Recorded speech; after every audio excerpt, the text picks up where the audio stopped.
Assalamualaikum warahmatullahi wabarakatuh. Salam sukses. Kami akan paparkan fitur-fitur yang ada di aplikasi Dasa Sukses untuk yang seri simpan pinjam. Menu yang diberikan ada menu master, customer service, simpanan, simpanan berjangka, pembiayaan, akuntansi, serta tools. Untuk menu master, submenu yang pertama, data kantor. Di sini digunakan untuk mendata daftar kantor kita beserta tanggal dimulainya sistem sebagai kontrol awal. Juga digunakan untuk memilih jenis jasa yang akan kita pakai, syariah murni atau konvensional. Kemudian digunakan untuk menentukan jenis pembiayaan, wajib pakai agunan atau tanpa agunan. Biasanya yang tanpa agunan digunakan untuk koperasi karyawan yang melakukan proses potong gaji. Submenu yang kedua, produk simpanan. Di sini digunakan untuk mendata daftar produk simpanan yang kita punyai, kemudian menentukan metode jasa yang dipakai, memberikan default jasa yang dibayarkan, berlaku untuk semua nasabah atau tidak. Kalau ini di checklist, berarti berlaku untuk semua nasabah. Sedangkan bila dibuang checklistnya, maka setiap nasabah atau anggota bisa dipakai besar jasa yang berbeda-beda. Kemudian setting-setting setoran dan pajak, serta setting untuk mengontrol semua kegiatan yang digunakan untuk jurnal otomatiknya. Submenu yang ketiga, produk pembiayaan atau pinjaman. Di sini digunakan untuk mendaftar semua produk pinjaman kita, kemudian menentukan metode jasa yang kita pakai, mau mingguan atau bulanan. Kemudian kalau syariah itu ada kita tentukan besar nisbahnya, kalau yang non syariah ini dikosongi. Kemudian kalau terjadi keterlambatan itu besar dendanya berapa atau kifarat. Serta di sini ada yaitu setting untuk mengontrol semua kegiatan produk ini agar terbentuk jurnal otomatis. Submenu yang keempat, produk simpanan berjangka. Di sini untuk mendata daftar simpanan berjangka yang kita punyai, menentukan metode jasanya,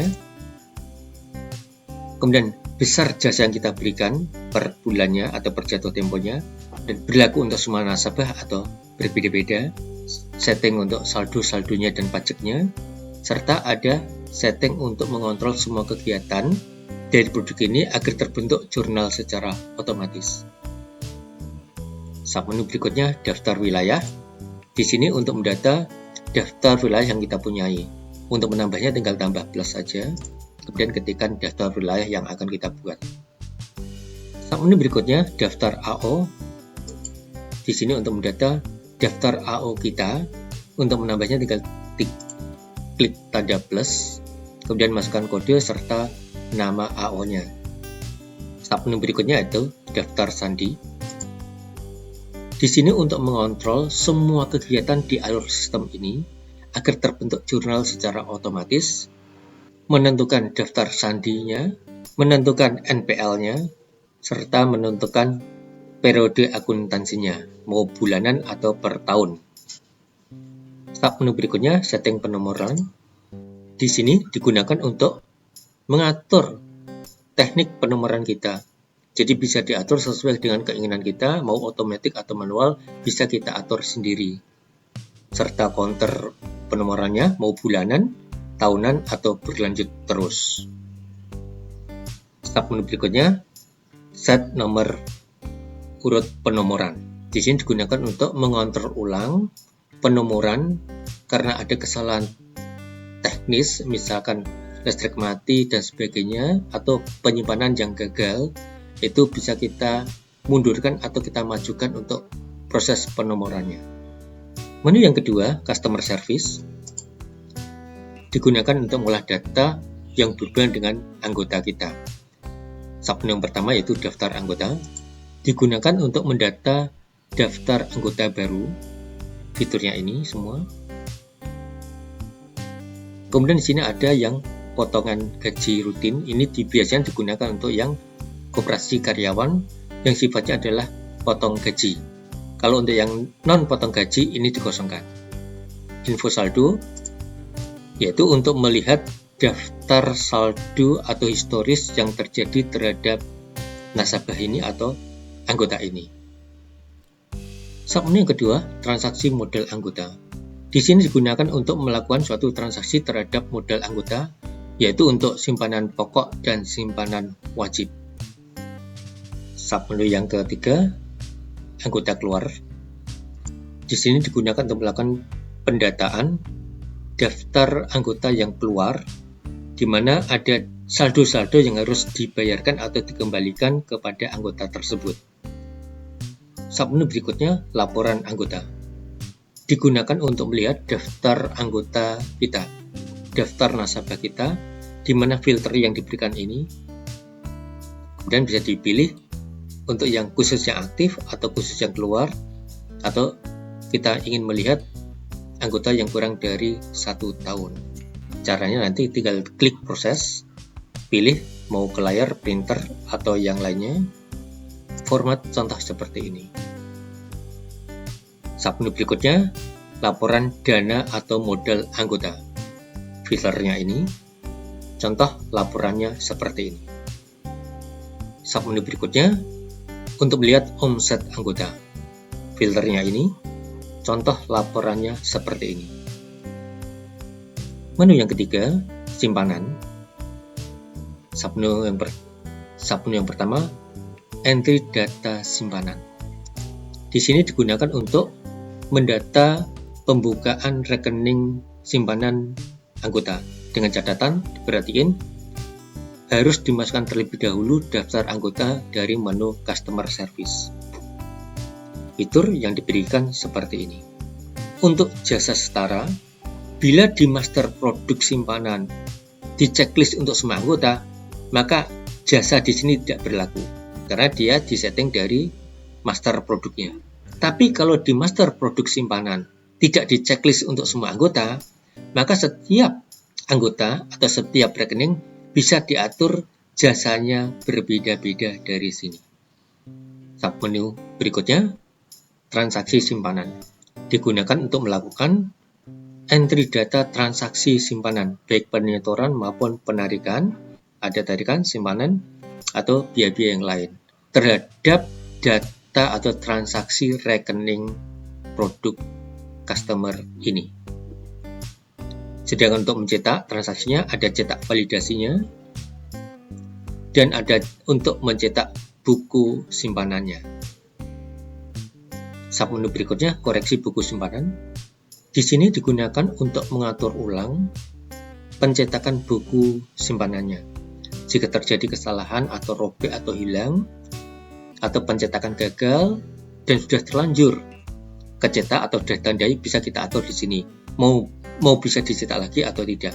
Kalau dicentang gini, berarti sudah pernah cetak, maka tidak akan tercetak kembali. Tapi kalau kita buang, maka dia nanti bisa dicetak kembali untuk transaksi tersebut. Submenu berikutnya, proses jasa simpanan. Di sini digunakan untuk memproses jasa simpanan setiap bulannya. Biasanya diberikan pada akhir bulan. Sedangkan besar jasanya tergantung dari setting jasa pada produk simpanan masing-masing. Submenu berikutnya, laporan simpanan. Yang pertama, laporan daftar simpanan. Contoh seperti ini. Yang kedua, laporan mutasi simpanan. Kita isikan periode yang akan kita lihat. Contohnya seperti ini. Yang ketiga, laporan transaksi simpanan. Isikan periode yang akan dilihat. Contohnya seperti ini. Laporan rekening koran atau riwayat. Isikan periode yang akan dilihat beserta nomor rekening yang akan kita lihat. Contoh bentuknya seperti ini. Laporan berikutnya, laporan jasa pajak dan administrasi. Isikan periode yang akan dilihat.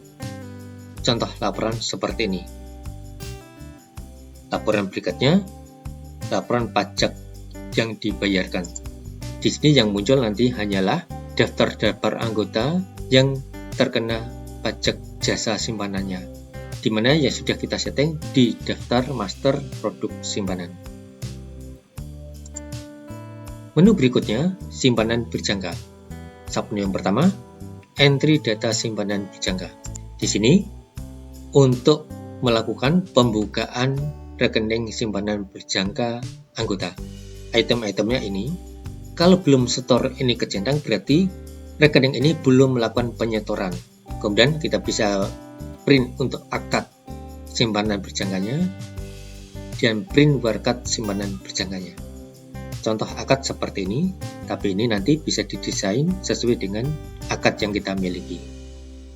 Submenu berikutnya, setoran simpanan berjangka. Di sini digunakan untuk mendata setoran simpanan berjangka yang sudah kita daftar tadi atau di daftar pembukaan rekening simpanan berjangka. Dan kita bisa print validasinya. Contoh bentuk seperti ini. Print nota atau kwitansi pembayarannya. Contoh bentuknya seperti ini. Beserta print warkat simpanan berjangkanya. Submenu berikutnya, pencairan simpanan berjangka. Di sini digunakan untuk melakukan pendataan atau transaksi terhadap simpanan berjangka anggota yang ditutup atau dicairkan. Submenu berikutnya, proses jasa simpanan. Untuk proses jasa simpanan berjangka di sini ada info yang diberikan. Jadi, kalau jasanya itu adalah maturidit, jadi setiap jatuh tempo akan dibiarkan jasanya. Jadi kalau pembukaan misalnya tanggal 4, maka akan kita biarkan juga tanggal 4, akan muncul info seperti ini. Cara prosesnya, klik proses, akan dibayarkan atau diproses semua simpanan berjangka untuk yang jatuh temponya atau yang jatuh tempo jasanya tanggal 4. Submenu berikutnya, laporan simpanan berjangka. Laporan yang pertama, daftar rekening yang belum setor. Isikan periodenya, beserta filter yang akan kita lihat. Contoh bentuknya seperti ini. Laporan berikutnya, daftar simpanan berjangka yang aktif. Isikan periode tanggalnya, beserta filter yang diinginkan. Contoh bentuknya seperti ini. Laporan berikutnya, untuk melihat laporan simpanan berjangka yang akan jatuh tempo. Isikan periodenya, beserta filter yang diinginkan. Contoh daftar yang akan jatuh tempo ini. Laporan berikutnya, rencana jasa simpanan berjangka yang akan kita bayarkan. Isikan periode dan filter yang akan kita lihat. Contoh bentuknya seperti ini. Laporan berikutnya, untuk melihat jasa yang telah kita bayarkan. Isikan periode dan filter yang akan kita lihat. Contoh bentuknya seperti ini. Laporan berikutnya untuk melihat pajak yang dibayarkan. Isikan periode yang akan kita lihat. Di sini digunakan untuk melihat anggota-anggota yang terkena pajak jasa simpanan berjangkanya. Laporan berikutnya, melihat jasa pajak dan administrasi anggota yang sudah kita bayarkan atau sudah kita proses. Isikan periodenya dan filter yang akan dilihat. Contoh bentuknya seperti ini. Menu berikutnya, menu pembiayaan atau pinjaman. Yang pertama, entry data pembiayaan atau pinjaman. Formnya seperti ini. Kemudian ada klik di sini untuk lihat riwayat. Jadi kita bisa melihat riwayat pembiayaan yang pernah dilakukan oleh anggota ini. Contoh seperti ini. Untuk potong gaji, jika kita checklist, maka angsurannya akan dilakukan proses pemotongan gaji Tetapi kalau tidak kita checklist, maka angsurannya dilakukan secara mandiri. Selain itu, kita bisa juga mencetak akad. Contoh bentuk seperti ini. Mencetak tabel rencana angsuran. Melihat daftar agunan serta digunakan untuk surat pengantar pajak kendaraan. Untuk surat permohonan pajak kendaraan hanya berlaku untuk yang agunan kendaraan saja.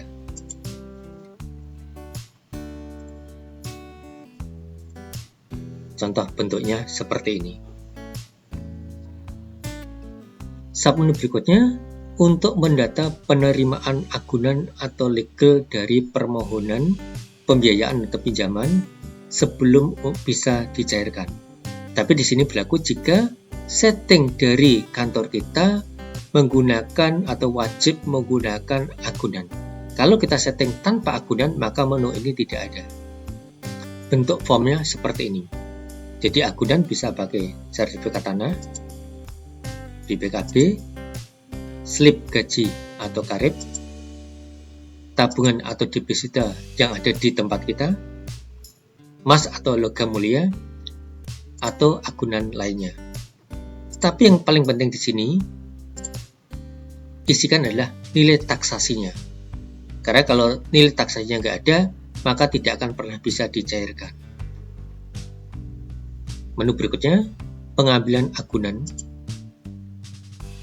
Di sini digunakan untuk melakukan penyerahan agunan atau pengambilan agunan atau pengambilan agunan kembali terhadap pinjaman yang sudah lunas. Menu berikutnya yaitu untuk pencairan pembiayaan atau pinjaman. Di sini digunakan untuk memproses pencairan terhadap permohonan pembiayaan atau pinjaman yang sudah memenuhi syarat. Misalkan agunan sudah dimasukkan. Kalau kita setting harus pakai agunan. Di sini kita tidak melakukan pengendaran kembali, tetapi kita tinggal memanggil daftar permohonan yang akan kita cairkan. Contoh seperti ini.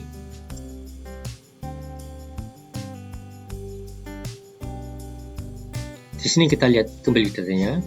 Bila belum benar, kita koreksi dulu untuk yang permohonan, baru kita kembali ke pencairan ini. Tetapi kalau data sudah benar, tinggal kita simpan. Kemudian kita bisa cetak slip pencairannya atau bukti blanko pencairan. Contoh bentuknya seperti ini. Menu berikutnya yaitu angsuran pembiayaan. Di form ini digunakan untuk melakukan entry data atau transaksi angsuran pembiayaan yang secara mandiri atau dalam arti bukan untuk yang proses potong gaji. Misalkan angsuran per bulannya ada sekian, tetapi dalam prakteknya bisa melakukan angsuran yang tidak sama, misalkan melebihkan atau dibulatkan. Di sini alokasi dananya bisa kita atur. Jadi kita isikan di pokoknya berapa, jasanya berapa, atau untuk yang hal yang lain. Kemudian bisa kita cetak validasinya. Contoh seperti ini. Serta blanko angsurannya. Contoh bentuk seperti ini. Menu berikutnya rekondisi atau ubah waktu. Di form ini digunakan untuk melakukan perubahan. Jadi misalkan anggota ingin memperpanjang jangka waktu pinjamannya atau ingin merubah besar jasanya, maka bisa kita lakukan data rekondisi di sini. Jadi boleh dikatakan untuk memperbarui data pinjaman yang sudah berjalan untuk diubah aturannya sesuai dengan kesepakatan kita dan anggota atau customer. Menu berikutnya, buat tagihan potong gaji. Di form ini hanya digunakan untuk membuat daftar tagihan potong gaji yang akan kita kasihkan ke bendahara yang bekerja sama dengan kita, dan khusus untuk data-data yang potong gaji. Jadi yang diproses adalah khusus data-data yang dipotong gajinya. Sedangkan data yang tidak potong gaji, maka tidak akan pernah masuk ke sini. Menu berikutnya, realisasi potong gaji. Form di sini digunakan untuk memproses realisasi dari daftar potong gaji yang kita sudah buat atau kita ajukan ke bendahara. Di sini jumlah bisa kita atur kembali, tidak harus sama dengan yang kita ajukan, dan akan otomatis masuk ke pos masing-masing. Jadi bisa ke angsuran maupun ke simpanannya. Menu berikutnya, laporan pembiayaan atau pinjaman. Yang pertama, laporan daftar pemohon. Isikan periodenya dan filternya. Contohnya seperti ini. Laporan daftar pencairan. Isikan periode dan filternya. Contoh bentuknya seperti ini. Laporan berikutnya, saldo pembiayaan atau nominatif pembiayaan atau pinjaman yang masih aktif. Isikan periodenya dan filter. Contoh bentuknya seperti ini. Laporan rencana collecting atau MPL. Isikan periode dan filternya. Contoh bentuknya seperti ini.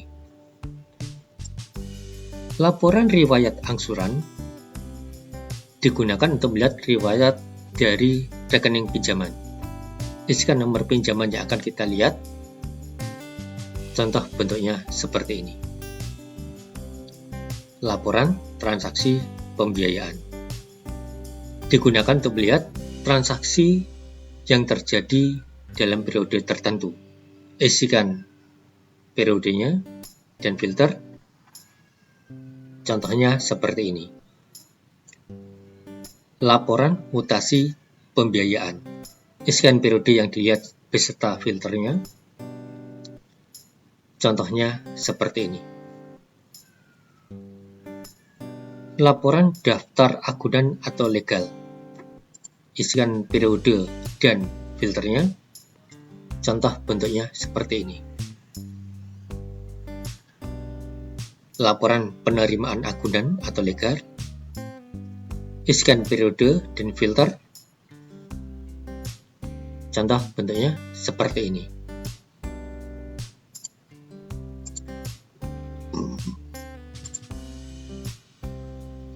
Yang terakhir, laporan pengambilan agunan. Untuk menu akuntansi, yang pertama, GL account atau COA. Di sini digunakan untuk mendata daftar akun kita atau GL account kita yang akan kita gunakan. Contohnya,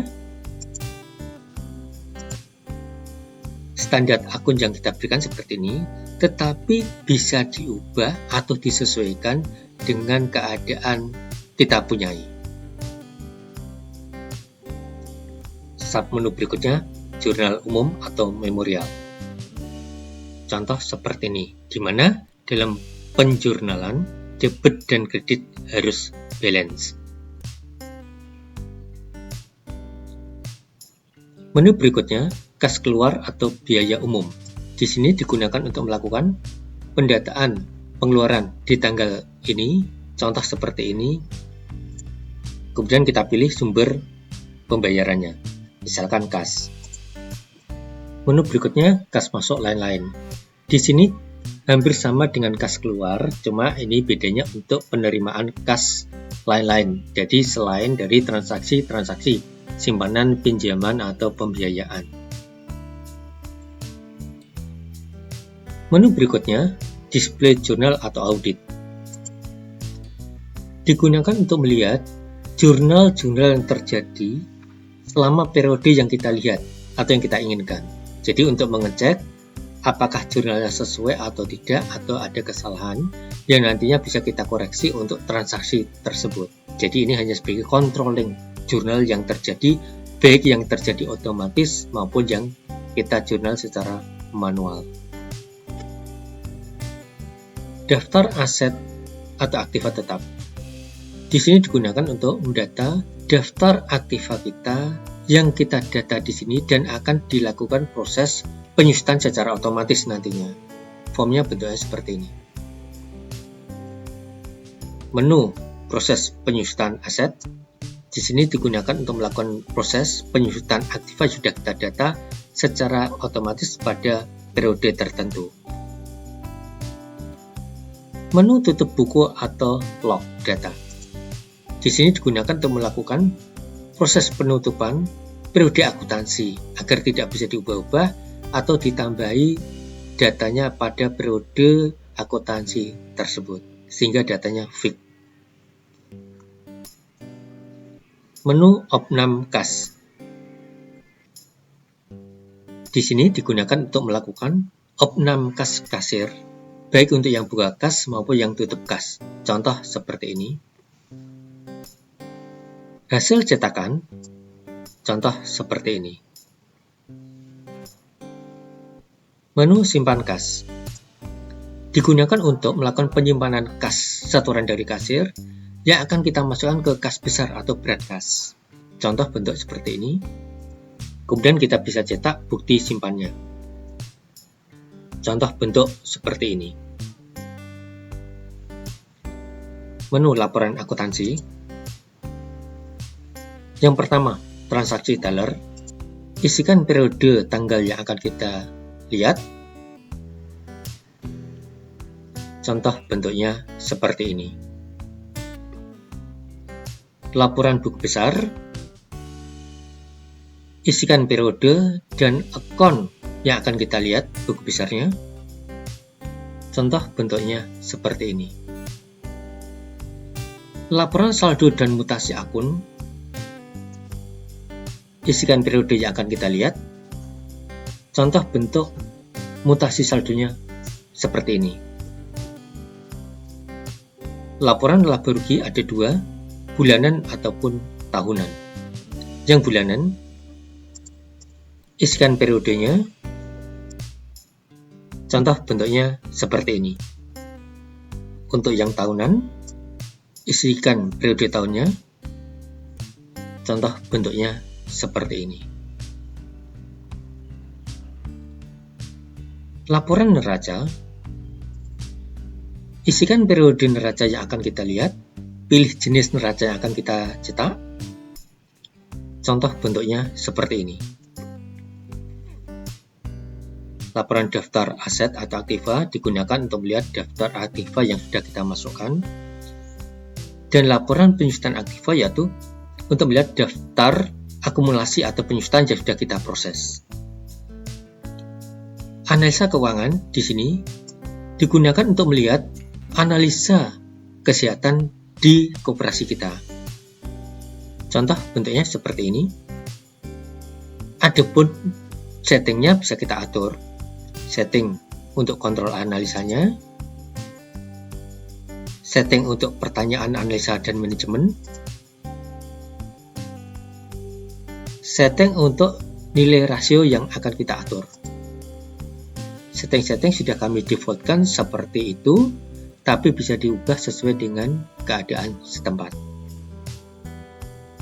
Menu berikutnya, cek fisik dan neraca. Di sini digunakan untuk mengontrol apakah transaksi kita antara jurnal otomatis dan daftar buku masing-masing balance atau tidak, karena kemungkinan juga ada suatu kesalahan. Misalkan, kita melakukan salah penjurnalan secara memorial yang tidak boleh ada hubungannya dengan simpan pinjam, tetapi kita jurnal ke simpanan. Maka akan terjadi perbedaan neraca saldo buku dengan neraca. Jadi kita bisa kontrol di sini. Menu berikutnya, tools. Yang pertama, ganti tanggal proses. Menu ganti PIN password. Menu untuk user baru atau membuat user baru digunakan untuk membuat user baru dan hak yang kita berikan. Jadi di sini kita bisa setting hak yang berbeda-beda untuk setiap usernya. Demikian pemaparan kami terhadap fitur-fitur yang ada di aplikasi Dasar Sukses untuk yang seri simpan pinjam. Semoga bermanfaat. Terima kasih telah mampir ke channel kami. Semoga kita diberi kesehatan dan kesuksesan. Wassalamualaikum warahmatullahi wabarakatuh.